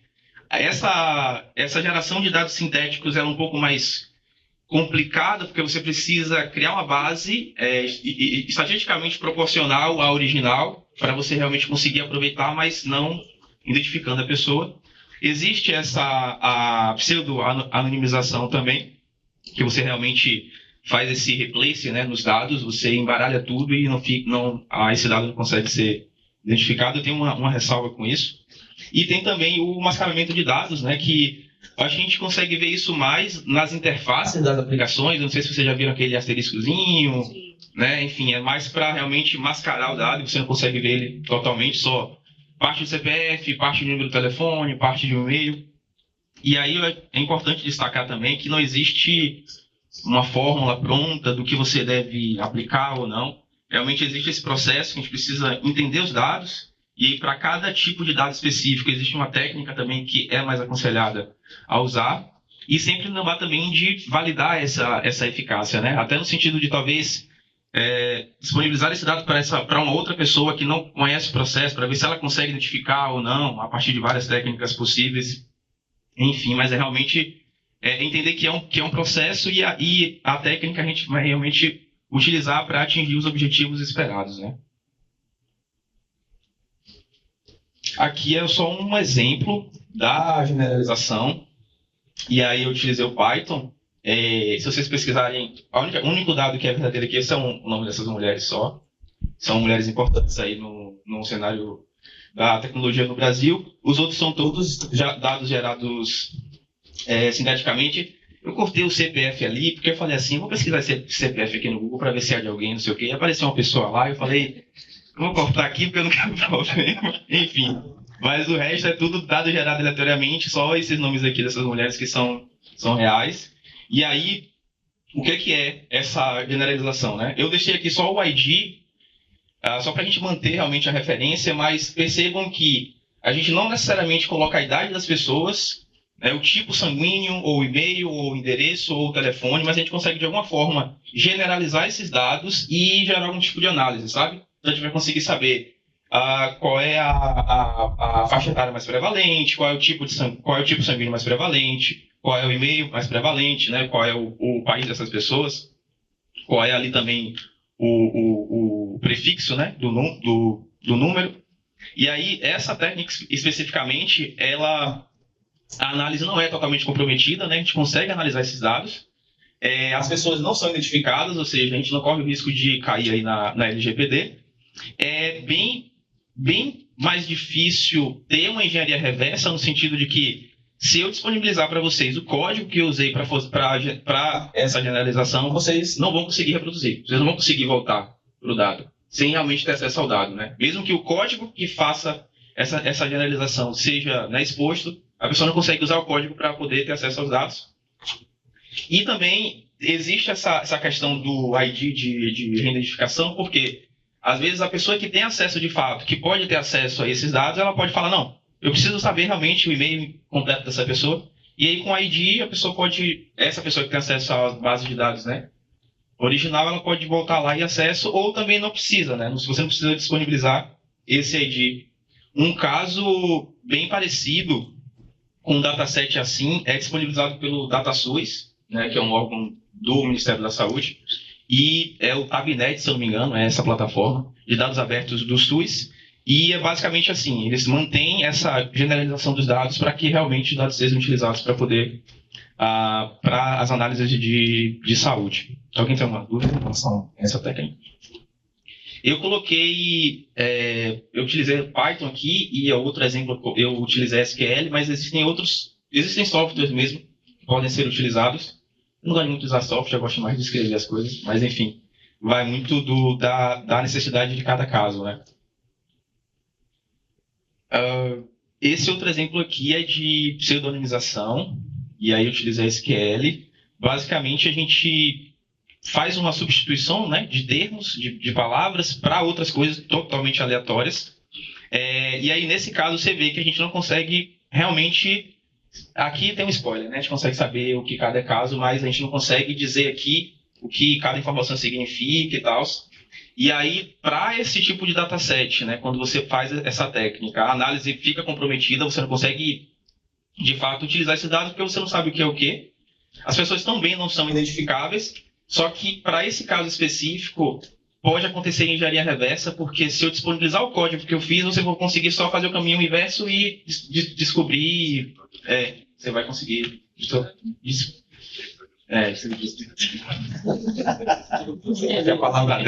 Você mete a palavra dessa e eu vou tentar, enfim. E aí realmente tem esse de identificação. E aí, como eu comentei anteriormente, é muito de cada caso, de cada necessidade, por exemplo. Porque se eu preciso só disponibilizar esse dado para análise, realmente vale a pena pensar nessa generalização. Mas se eu preciso só passar esse dado, talvez, né, e aí eu não confio, talvez, nesse caminho que esse dado vai passar, eu posso utilizar essa técnica, e aí a pessoa da outra ponta que ela vai receber esse dado, ela vai ter esse ID e vai conseguir, de fato, fazer essa inversão e ter acesso ao dado original, né? Então vai depender muito de cada caso, enfim, de cada cenário mesmo. Só em relação a pelo anonimato. Quer dizer, quando você fala do caso. Quando você fala da anonimização, você está produzindo dados que podem ser analisados, e você pode criar perfis sobre as pessoas. E nesse caso aí seria mais para criptografar e fazer com que só as partes finais saibam os dados que estão sendo utilizados? Também. Um exemplo. Tem um Dash na minha empresa, mas isso aí pode ser replicado para qualquer coisa. Mas imagine que você tem uma informação em algum dispositivo, né, em alguma interface, e você, às vezes, faz apresentações com essas interfaces. E aí só que nessa interface tem o nome das pessoas. Só que nessa apresentação, que você vai usar esse dado, que você quer usar o dado real ali, você não quer exibir o nome dessas pessoas. Então, tem essa opção de você marca com a flagzinha, anonimizar. E aí, por trás, a ferramenta aplica essa forma e você continua exibindo os dados de produção, mas tudo que for sensível fica sem embaralhado. Então, quem estiver assistindo não vai conseguir identificar essas pessoas, sabe?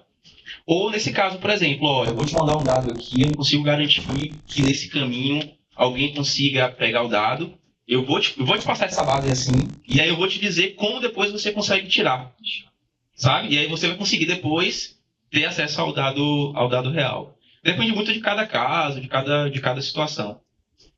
Mas eu respondi sua pergunta? E aí, já finalizando aqui, só realmente enfatizar essa questão de que é uma técnica e realmente a gente precisa entender quais são os objetivos, por que eu preciso entregar esse dado, quais vão ser as utilidades desse dado, esse dado precisa ser analisado depois ou não, eu confio ou não nesse e-mail que eu vou enviar esses dados, ou onde esses dados vão estar disponibilizados, entender os dados, quais são o tipo, né, e porque para cada técnica você precisa entender qual é o tipo do dado, porque, enfim, você não vai usar uma técnica de perturbação de dados, que, por exemplo, foi aquela que eu comentei, que você multiplica um número, soma com outro número, enfim, para realmente dar essa mascarada de um texto. Até daria, mas você ia ter que fazer uma correção, enfim.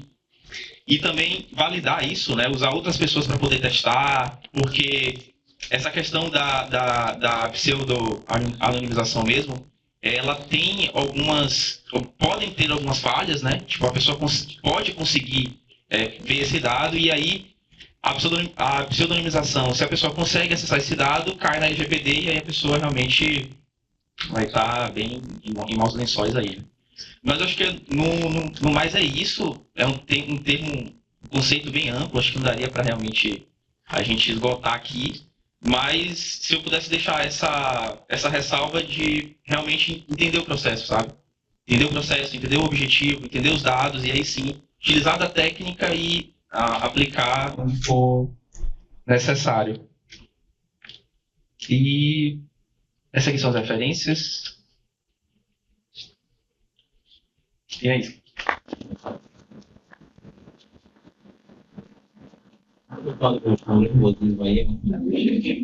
Alguém tem alguma dúvida? Alguma coisa? Não tem dúvida, gente.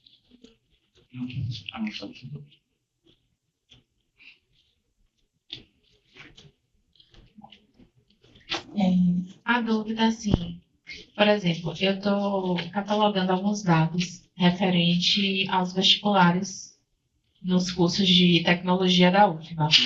Eu quero fazer uma análise em relação a gênero. Aí a minha dúvida é que os últimos vestibulares, por exemplo, eles vieram pelo SISU, e aí tem aquelas várias categorias de cotas, né? E aí vem o nome do candidato e a categoria para a qual ele se inscreveu, né? Que é tipo assim, uma autodeclaração. Aí ele se inscreveu para a categoria de negros, pardos, pretos, etc. Aldeados, indígenas, enfim, tem lá as várias categorias e também as categorias de renda. Esses são dados sensíveis, certo? Sim. Quando eu crio uma nova base, está lá publicado na internet, está dentro do site da UFBA. Quando eu crio uma nova base de dados a partir dela, porque os resultados lá estão todos geralmente em PDFs, etc., qual seria a atitude mais correta? Eu tenho que ocultar esses nomes, mas se eu oculto esses nomes, eu não posso deixar o meu estudo, né, cientificamente correto, porque a pessoa precisaria ver, porque eu vou usar um programa para que o programa me diga, esse nome aqui é um nome que geralmente é feminino, esse geralmente é masculino, né? Porque não tem essa coluna lá de gênero, de sexo, né? Se é masculino ou feminino. Então, eu vou prever a partir de um algoritmo, que eu tenho que dizer, eu usei o algoritmo tal para fazer isso, isso e isso. Se eu oculto os nomes para que aquela pessoa não fique identificável, a pessoa não tem como replicar aquele estudo para realmente entender. Então, na sua opinião, assim, né, de sua vivência, o que é que você acha, o que é que você recomendaria? É o velho trade-off, né? De a pessoa conseguir reproduzir a pesquisa, o que é super válido, só que de você não poder disponibilizar esses dados porque são dados sensíveis, né? Enfim, eu acho que o que poderia ser feito, talvez, era criar um identificador, talvez. Você cria esse identificador, o que você divulga é esse identificador, e aí se a pessoa tivesse interesse, a pessoa talvez teria que entrar em contato com você, e aí você passaria, seria bom assinar um termo, né? Dizendo que a pessoa quer realmente replicar esse estudo, e aí a pessoa pode ter acesso a essa chave também, e ela vai conseguir identificar que a chave, sei lá, XB que está no seu estudo relacionado a fulano de tal, sabe? É uma possibilidade, mas, enfim, tem que analisar cada caso. Eu, tentando contribuir aqui, eu diria que você acessando uma base de dados que é pública, que está pública, né, assim como, sei lá, licitação, um concurso público, os nomes, os dados pessoais e sensíveis, às vezes, né, CPF, etc., eles estão por lei, existe uma determinação constitucional de que eles sejam públicos. Se você trata esses dados, você está incidindo como sujeita à LGPD, mas eu acredito fortemente assim, se você tem uma metodologia publicada e você utiliza a base de dados pública, contanto que você não identifique pessoas físicas, você pode utilizar de qualquer forma, assim. Contanto que você não esteja tratando a sua pesquisa, não divulgue nada que possibilite a identificação de pessoas físicas, você não estaria infringindo a LGPD. E tem outra questão também. A LGPD tem 10 bases legais que meio que cobre a pessoa realmente desse uso, assim, tipo, pessoal mesmo. E aí tem a mais famosa, que é a de consentimento, né, que eu acho que a maioria das pessoas vê normalmente, mas existem outras também, segurança pública, crédito, né, os bancos podem ter acesso à nossa vida toda, enfim. Mas pesquisa, por exemplo, é uma das bases que pode ser utilizada e, enfim, e aí tem outras questões, não cai na LGPD, né, porque tem essas 10 bases legais, e aí você pode utilizar elas para poder falar, não, eu estou fazendo uma pesquisa aqui, eu não estou usando em benefício próprio, eu não estou usando para fins comerciais. Para a LGPD pode ser utilizada, mas tem que ver outras questões, daí, outras leis, mas para a LGPD realmente tem essas bases legais. Mais alguém? Eu ia perguntar sobre aquela questão de... no ano passado teve uma empresa que estava fazendo o escaneamento das IRs das pessoas, né? Aí essa pergunta me veio até por conta dos comentários de Juliana. Eu fiquei pensando assim, você pode justificar que você está usando os dados pessoais por conta de uma pesquisa, mas no caso dela seria uma pesquisa mais voltada para a contribuição acadêmica e tal. E no caso que seria uma pesquisa para uso comercial, né? Mesmo com o consentimento de uma pessoa, ainda teria problemas, porque a pessoa consente, mas só que ela consente em troca de um valor, de troca de dinheiro. E como é que ficaria essa questão nesse caso? Legalmente, se tem o consentimento, a pessoa mesmo. Legalmente, eu acho que não teria. É melhor um advogado nesses casos, né? É bom advogado porque, enfim. Tem toda aquela questão de que ela deu consentimento, só que, né? Ou a empresa boazinha só quer fazer um bom produto para as pessoas. Certeza, foi corretamente. Continuar fazendo. Acho que tem uma agência, não foi?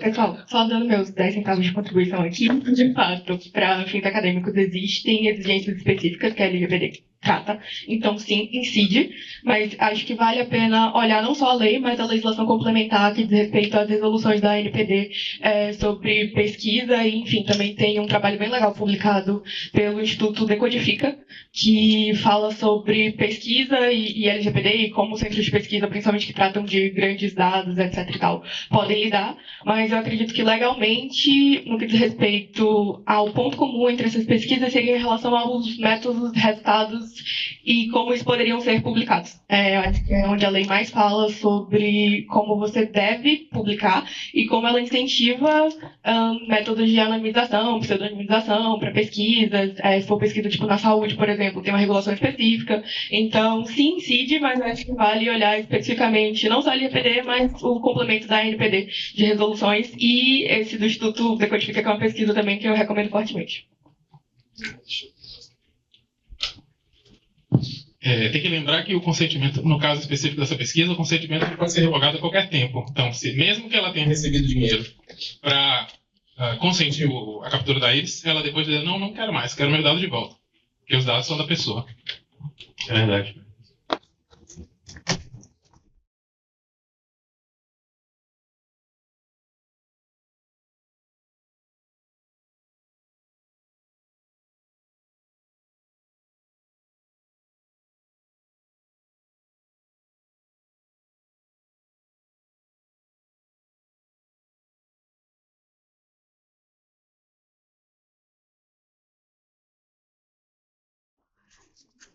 Bom dia, gente. Meu nome é Carolina.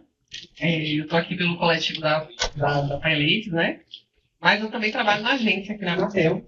Eu sou especialista em regulação e trabalho atualmente, há uns 2 anos mais ou menos, numa área que a gente publica também dados abertos. Então, eu achei interessante mostrar os dados abertos da Anatel, assim, o que tem mais ou menos. De repente não são tão interessantes como Diário Oficial e tal. Mas, para quem se interessa pelo setor de telecomunicações, né, eu acho bom mostrar para vocês saberem que vários órgãos, né, públicos têm dados abertos e que estão organizadinhos, tem governança de dados, tem muita coisa na agência, né, que cuida disso.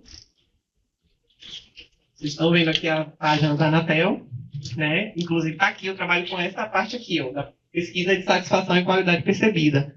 É uma pesquisa imensa que é realizada há 10 anos. Esse ano a gente fez 10 anos, 10 edições dessa pesquisa, que é com os consumidores de serviços de telecomunicações, ou seja, todos nós, né? E só para vocês saberem, ano passado a gente entrevistou 64 mil pessoas. Então, assim, é uma pesquisa gigante para saber sobre a satisfação e a qualidade percebida, né? Porque, como a gente fala, um serviço ele tem qualidade que pode ser medida, dependendo dos indicadores. A Anatel também tem isso daí, dados abertos, né? Medidas de qualidade de serviço, mas também tem como o consumidor percebe. Uma coisa é você medir, dizer que a qualidade é boa, outra é você perguntar ao consumidor, ele vai dizer, não tá bom, porque ele vai atender as expectativas dele, ou vice-versa, né? Às vezes você acha que não tá tão bom tecnicamente, mas o consumidor percebe aquilo como ok, como bom e tal.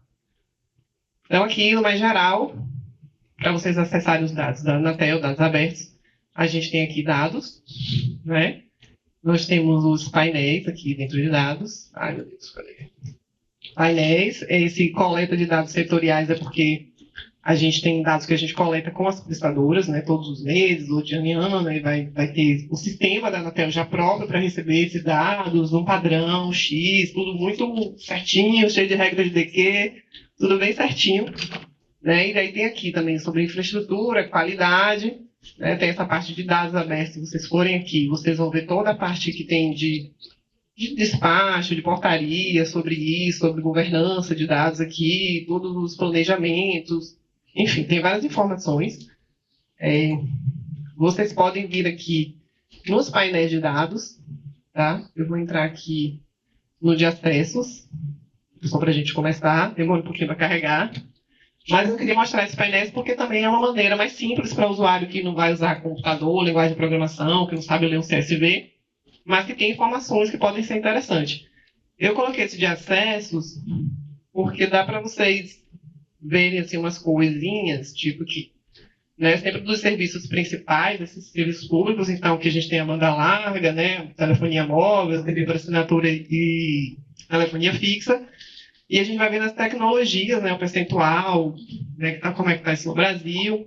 Aqui embaixo a gente tem o market share, né, das empresas, então você vai ver quantidade de acesso, gente, assim, porque telefone, um acesso de telefone é um número de telefone, né, mas hoje em dia a gente fala em acesso porque banda larga não tem um número, você não tem um número, a minha banda larga é tal número, né, então a gente chama tudo de acesso. Então aqui você pode ver, né, a participação aqui no Brasil, né, das empresas, e você vai ter muita informação aqui. Essas informações elas são atualizadas mensalmente pelas empresas. Você vai poder olhar tudo aqui, então, se você for em banda larga, aí você vai achar isso no tempo, tudo direitinho, né?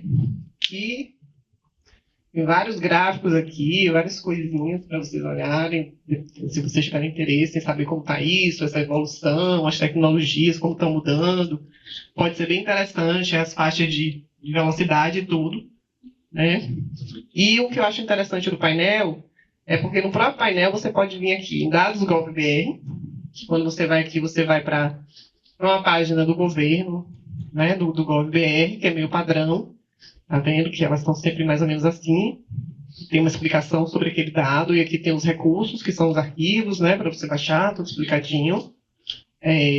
Mas você também pode baixar os dados brutos direto aqui na agência, o que eu acho até às vezes mais interessante, porque pensa assim, a gente primeiro atualiza isso aqui dentro da agência, depois, tipo assim, a pesquisa acabou agora, vou falar do meu lado da pesquisa de satisfação. Já atualizamos a página interna da agência. Essa página do Gov.br a gente tem que passar para uma área que vai atualizar, então, de repente, você vai achar mais informações, mais atualizadas, no site da agência mesmo, do que no Gov.br direto. Então, assim, super importante a questão do Gov, mas eu dou essa dica, de que às vezes você, aqui já tem a pesquisa de 2023, a gente já tem 24 no site da gente, então pode ser interessante. Se você clicar aqui no painel de dados, você vai ver sobre todos os assuntos que a gente tem, né? Qualidade, infraestrutura, alguns dados sobre fiscalização, portabilidade, tem um monte de coisa aqui. Eu vou aqui na parte de consumidor, porque eu vou mostrar os dados que eu conheço mais, né? Que são os dados que eu trabalho. Então, aqui na parte de consumidor, a gente tem a parte de pesquisa. Então, eu vou mostrar aqui, a pesquisa ela é feita, como eu falei, anualmente, com os consumidores dos serviços de internet fixa, pós-pago. A gente separa o celular em pós-pago e pré-pago, porque a gente entende que há diferenças, então a gente quer saber. Telefonia fixa e TV por assinatura. Essa é a nota do índice de satisfação geral, mas tem os outros, né, de qualidade, e vocês podem ver várias coisas aqui por prestadora, né? A gente faz ranking nacional, a gente não faz, a gente faz por estado, porque temos prestadores de diferentes portes, né? Principalmente na banda larga. Então, aqui a gente pode comparar as notas, né, da Bahia aqui embaixo com essas que são do Brasil, então a gente já dá para ver que a gente está um pouquinho abaixo, né? E tudo mais, aqui no caso, o índice de satisfação, né? A gente pode escolher um índice diferente para a gente olhar, então a gente pode estar olhando a qualidade do atendimento telefônico, por exemplo. E aí a gente vai ver. As de atendimento sempre são as piores notas, né, gente? Então a gente vai ver aqui, vai ver como é que está a Bahia, vocês podem comparar. E se vocês vão no indicador de satisfação, a gente faz ranking dele, porque é o principal indicador da pesquisa, então vocês vão ver quem está em primeiro lugar, segundo lugar empatado, enfim, esse tipo de coisa. Fora isso, né, que são os indicadores, agora, desde o ano passado, a gente tem os painéis por serviço. Vocês vão olhar aqui, vocês vão ver internet fixa, celular pós-pago, pré-pago, telefonia fixa. E esses painéis são bem interessantes porque a gente pergunta muita coisa. A nossa entrevista dura mais ou menos uns 12 a 15 minutos. Então, assim, telefone, né?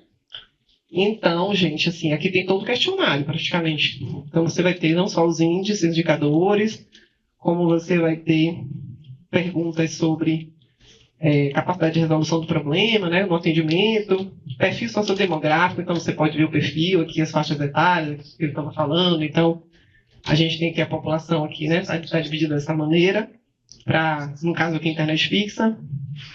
Temos parte de características do serviço, né, a tecnologia que é utilizada. Então, hoje a maioria é tudo fibra ótica e tudo mais. A parte do contrato, né, questão de combo, se é contratado junto com algum outro serviço. Hoje a gente pergunta isso, inclusive a gente hoje em dia pergunta se é contratado, inclusive com o streaming, né, vídeo sobre demanda, porque já não é nem o serviço de telecomunicações mais está na conta, junto com outros serviços, já são outras coisas, né, como streaming e até outros serviços diversos, que eu nem sabia que existiam, mas que podem estar na conta, você pode contratar junto. E padrões de uso de internet, a gente também tem isso, hoje em dia, que a gente pergunta se a pessoa assiste a filmes e vídeos, se ela acessa site, se ela acessa rede social. Então, temos tudo isso. Aqui a gente tem o resultado do ano, né, que a gente pode pegar desde 2021 para cá. E aqui ao lado a gente faz alguns também que é no tempo, né? Então, você tem um gráfico ali que você vai ver essa evolução no tempo. E sempre lembrando que você pode baixar todos os dados, vindo aqui em dados brutos. Então, você vai baixar um CSV, que vai ter esses resultados não só agregados, como estão aqui, né, por prestadora, por estado, enfim, tudo, mas você vai ter os dados brutos das entrevistas, anonimizados, né? Então, assim, na hora que a gente joga no site, é lógico que a gente não vai colocar o telefone do usuário, nem nada que identifique ele, mas vai ter todas as respostas que cada usuário deu na entrevista. Então, o pesquisador pode pegar aqui e vai fazer outras avaliações, outras agregações, outros estudos, né, com esse dado. Pode reutilizar do jeito que quiser, no CSV, sem nenhum problema. E a gente tem uma página, né, específica aqui, que a gente tem glossário, questionário. Então, você vai entender como é que foi feita aquela pergunta, tá lá o texto exato, né, tudo certinho. A gente tem essa página. Aqui a gente sempre coloca o resultado, né, do índice de satisfação por prestadora, por serviço, porque na verdade são 5 pesquisas, né, que é uma pesquisa para banda larga, outra para pós e por aí vai. Aqui embaixo a gente tem também relatórios, né, então tem um relatório descritivo da empresa pesquisadora, que é a empresa que faz as ligações mesmo, né, para pegar, faz a coleta, que a gente chama. A apresentação, a gente sempre faz uma coletiva de imprensa, faz uma apresentação, tem um relatório executivo, metodológico, que vai explicar toda a metodologia da pesquisa, para a gente chegar nesses indicadores, para a gente calcular as médias, né, porque tudo tem peso, né, essas coisas assim. Ali os resultados estatísticos, né, dos indicadores com erro, né, intervalo de confiança, as coisas aí de quem gosta de estatística. E mais abaixo a gente vai ter justamente glossário, questionário, né, e tudo mais. E acredito que para vários outros desses painéis você também vai ter todo esse tipo de informação para que a pessoa possa utilizar os dados, né, esse de acesso mesmo. Você vai saber a metodologia também, como é que isso é coletado, tudo direitinho. E para quem está estudando, quer trabalhar com dados e tal, pode ser uma boa maneira de você, com facilidade, baixar uma base de dados que você vai conseguir entender, porque são perguntas, tem um questionário, tem um glossário direitinho, e conseguir fazer suas avaliações, né? Para quem está estudando estatística também, porque são dados amostrais, então tem um certo cuidado, né, gente? Não é só dizer, é 7,6, outra é 7,51, é maior, não. Está empatado, né? Assim, tem esses cuidados aí que a gente faz testes, né? Então é mais isso mesmo, gente. Só mesmo para falar que a agência se preocupa muito com essa questão de dados abertos, em grupos sobre isso, e está sempre colocando as coisas na página de uma maneira bem padronizadinha, e a gente tenta botar o máximo de informações, né, para que as pessoas possam realmente utilizar. É isso.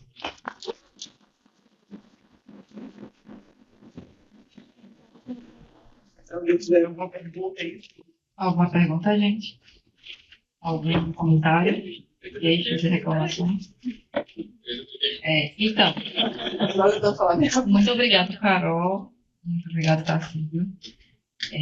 A gente vai fazer uma pausa do almoço e depois a gente volta para cá, para a Anatel, mas a gente vai fazer 2 oficinas. Uma oficina sobre o querido diário, o que eu mostrei aqui o spoiler, mas a gente vai, de fato, botar a mão na massa para coletar informações em diários oficiais. E vocês estão convidados para vir.